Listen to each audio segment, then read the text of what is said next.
Hello everyone, welcome to my YouTube channel Equation Essence. This is Ifra and I hope you all are doing good. We have done 5 chapters of class 10th from NCERT book and today we will start chapter number 6, Triangles. Triangle नाम सुनते ही आपको ऐसे figure दिख जाती है जिसमें 3 sides होती हैं और 3 एंगल्स होते हैं. तो let's start introduction of triangles.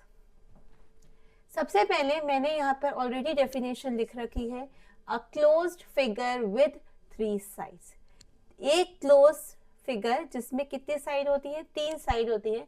अब इनके 3 टाइप्स होते हैं, एक थ्रू एंगल्स और एक थ्रू साइड्स. साइड्स के से और एंगल्स से. साइड से equilateral triangle, isosceles triangle and scalene triangle. अभी इक्विलेटरल ट्रायंगल कौन सा है? इक्विलेटरल ट्रायंगल मतलब जिसकी तीनों साइड बराबर है. ये 3 साइड्स और all the sides are equal.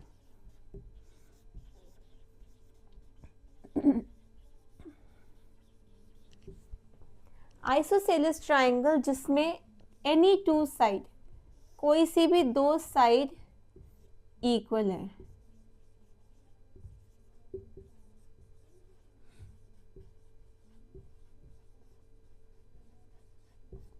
And last is scalene triangle जिसमें कोई भी साइड इक्वल नहीं हो.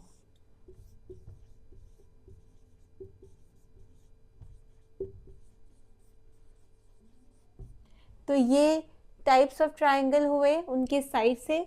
अब उनके एंगल्स के थ्रू सबसे पहले आया एक्यूट एंगल. एक्यूट एंगल होता है 90 डिग्री से कम और एक्यूट ट्रायंगल होता है जिसमें कोई भी एक एंगल जो है वो 90 डिग्री से कम हो. Any one angle is less than 90 degree. For example, one is 40, other is 60 and 180 degree. तो sum of the triangle is 180 degree और उसमें एक एंगल 40 डिग्री है, दूसरा 60 है, तीसरा 80. Right triangle. सबसे पहले राइट एंगल क्या होता है? राइट एंगल होता है 90 डिग्री. 90 डिग्री मतलब एनी वन एंगल जो है वो 90 डिग्री के बराबर होगा. Any one angle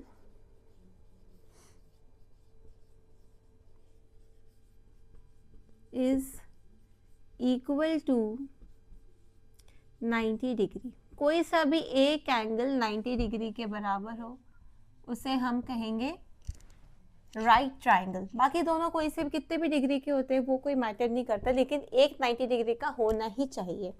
obtuse angle greater than 90 degree and obtuse triangle any one angle is greater than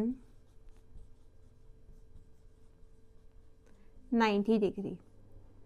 कोई सा भी एक एंगल जो है वो 90 डिग्री से बड़ा हो.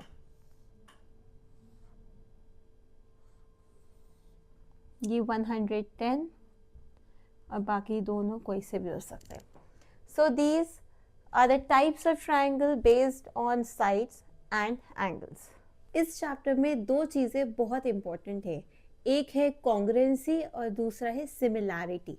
अब कॉन्ग्रुएंसी क्या होता है और सिमिलैरिटी क्या होता है? सिमिलैरिटी तो आपको देख सुनकर ही पता चल जाता है कि वो दो चीज़ें जो सिमिलर हों, एक दूसरे के जैसी हों. लेकिन कॉन्ग्रुएंसी क्या होता है? कॉन्ग्रुएंसी होता है कि ऐसे 2 पिक्चर या ऐसे 2 शेप्स जिसको हम अगर एक के ऊपर एक रख दें तो पीछे वाला नज़र नहीं आएगा. फॉर एग्जाम्पल ये एक ट्रायंगल है, जिसके साइड 2 2 2 और ये एक दूसरा ट्रायंगल है जिसके साइड 2 2 2 सेंटीमीटर है. अब ये जो 2 ट्रायंगल है, अगर इस ट्रायंगल को इसके ऊपर हम रख दें तो क्या ये वाला ट्रायंगल ए आपको नजर आएगा? नहीं आएगा, क्योंकि ट्रायंगल बी ने ट्रायंगल ए को पूरा ओवरलैप कर दिया है. सो इसकी डेफिनेशन क्या हुई?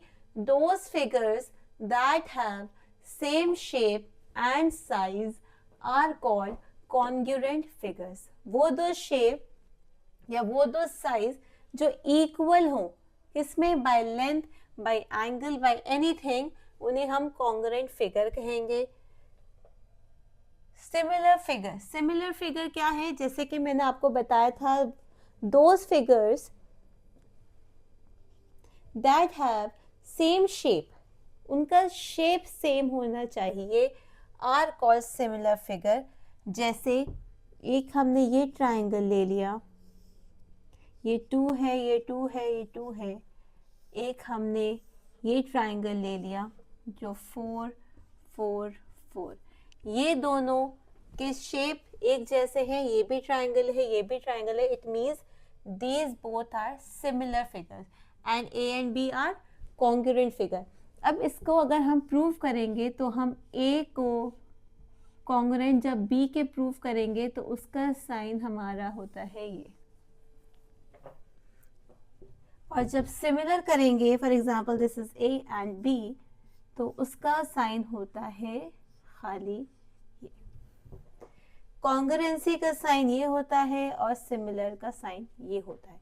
अब कौन कौन से क्राइटेरिया होते हैं जिससे सिमिलर प्रूफ करें या जिससे कॉन्ग्रुएंट प्रूफ करें? Let's find out. तो सिमिलैरिटी क्राइटेरिया फॉर ट्रायंगल, सबसे पहला है angle angle angle.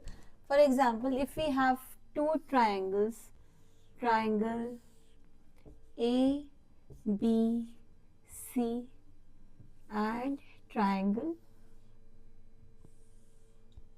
D E F.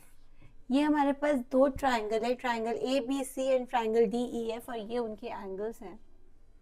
Angle 1, angle 2, angle 3, angle 4, angle 5, angle 6. तो फर्स्ट क्राइटेरिया हमारा क्या होता है? Angle angle angle. First criteria हमारा होता है angle angle angle. Angle angle angle में क्या होता है? तीनों एंगल्स एक दूसरे के बराबर होने चाहिए. That is angle 1 is equals to angle 4, angle 2 is equals to angle 5 and angle 3 is equals to angle 6. ये तीनों एंगल एक दूसरे के अगर बराबर होंगे तो वो एंगल एंगल एंगल क्राइटेरिया से ट्राइंगल ए बी सी जो है वो सिमिलर हो जाएगा ट्राइंगल डी ई एफ के. ये तो फर्स्ट क्राइटेरिया हो गया. सेकंड क्राइटेरिया हमारा एंगल एंगल होता है, मतलब अगर कोई दो एंगल भी अगर बराबर है तो हम उसे सिमिलर प्रूफ कर सकते हैं. Angle 1 is equals to angle 4 भी हो सकता है और angle 2 is equals to angle 5 भी हो सकता है. तभी भी ट्राइंगल ए बी सी जो है वो सिमिलर होगा ट्राइंगल डी ई एफ के. साइड एंगल साइड, कोई सा भी एक एंगल और उसके जो साइड की, उसकी जो साइड वाली साइड्स हैं वो सेम प्रोपोर्शन में होनी चाहिए. जैसे कि ये 2 है, ये 4 है, ये 5 है और ये 10 है.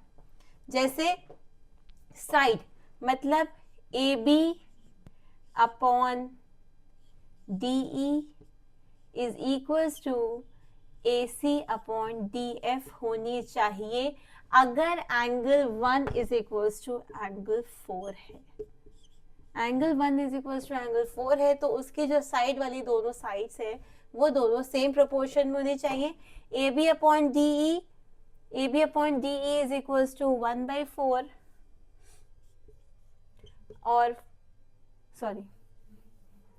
2/4 और ये जो है वो क्या है 5/10 which is equals to 1/2. ये दोनों सेम है and angle 1 is equals to angle 4. अगर ये सारी चीज़ें बराबर हुई, ये सारी चीज़ें फुलफिल कर रही है तो हमारा by side angle side similarity criteria से ये दोनों ट्रायंगल सिमिलर हो जाएंगे. Last is side side side. मान लीजिए ये वाला है 4 और ये है 8. तो बाय साइड साइड साइड मतलब A B upon D E is equals to A C upon D F is equals to B C upon E F अगर होगा that is 2/4 is equals to 5/10 is equals to 4/8, ये सब 1/2 है. तो by side similarity criteria, side similarity criteria, ये दोनों triangle एक दूसरे के सिमिलर हो जाएंगे. So these are all about the criteria, similarity criteria of triangle, because we have studied congruency criteria in class 9, that are side angle side, angle side, side, angle. अगर वो दोनों बराबर हैं सबके, अब सिमिलैरिटी में क्या है, हम प्रोपोर्शन देखते हैं. कॉन्ग्रुएंसी में क्या था, हम इक्वल देख रहे हैं. अगर वो दोनों बराबर हुए तभी वो कॉन्ग्रुएंट होंगे. यहाँ पर अगर उनका प्रोपोर्शन में जो है वो सेम आ रहा है, that is AC/DF is equals to BC/EF, तभी वो सिमिलर होंगे. So that is the minor difference between congruency rules and similarity rules. Now move on to the theorems. इसके बाद हम एक थ्योरम की बात करते हैं जो कि इस चैप्टर का सबसे इम्पॉर्टेंट पार्ट है. वो है हमारी बेसिक प्रोपोर्शनैलिटी थ्योरम या फिर थेल्स थ्योरम. ये इंट्रोडक्टरी पार्ट है. मैं आपको सिर्फ इसका कंक्लूजन बताती हूँ कि बेसिक प्रोपोर्शनैलिटी थ्योरम का कंक्लूजन क्या निकलेगा. अगर आपको इसकी डिटेल वीडियो चाहिए तो मुझे कमेंट सेक्शन में ज़रूर दीजिए और मैं इसकी डिटेल वीडियो आप सबके लिए बनाऊंगी. So what is the basic proportionality theorem.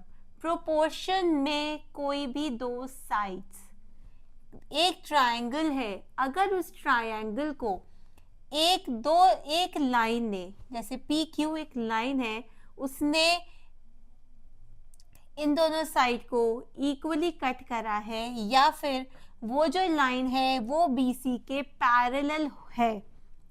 If PQ is parallel to BC, it means sides AP/PB is equals to side AQ/QC. अगर किसी भी एक लाइन ने दूसरी लाइन के, अगर कोई भी एक लाइन दूसरी लाइन के पैरेलल है और वो उसे कट कर रही है, तो इसका मतलब वो जो दो लाइंस में इसको डिवाइड कर रहा है, दो पार्ट्स में डिवाइड कर रहा है, उनका प्रोपोर्शन जो है वो बराबर आएगा. AP/PB is equals to AQ/QC. अब ये तो इसका है रिजल्ट. इस रिजल्ट से थ्रू ही हम पूरे चैप्टर को सॉल्व करेंगे. एक्सरसाइज 6.1 करेंगे, और एक्सरसाइज 6.1 करने से पहले अगर आप लोग चाहते हैं तो मैं एक बेसिक प्रोपोर्शनैलिटी थ्योरम के लिए वीडियो बना सकती हूँ. सो प्लीज कमेंट सेक्शन में जरूर डालिए कि whether you want a detail explanation of basic proportionality theorem and what other results can come from basic proportionality theorem. So please comment in the comment section. And with this, I'm going to end my introductory part of chapter number 6, triangles, and I'll see you soon with exercise 6.1. Thanks for watching. Did you know this series has a mirror image? 1 1 1 2 1 1 2 3 2 1 1 2 3 4 3 2 1. Numbers को इस तरफ से देखें या दूसरी तरफ से देखें, नंबर सेम दिखेंगे, और ऐसे सीक्वेंस को हम कहते हैं मैथमेटिक्स में पैलिंड्रोम.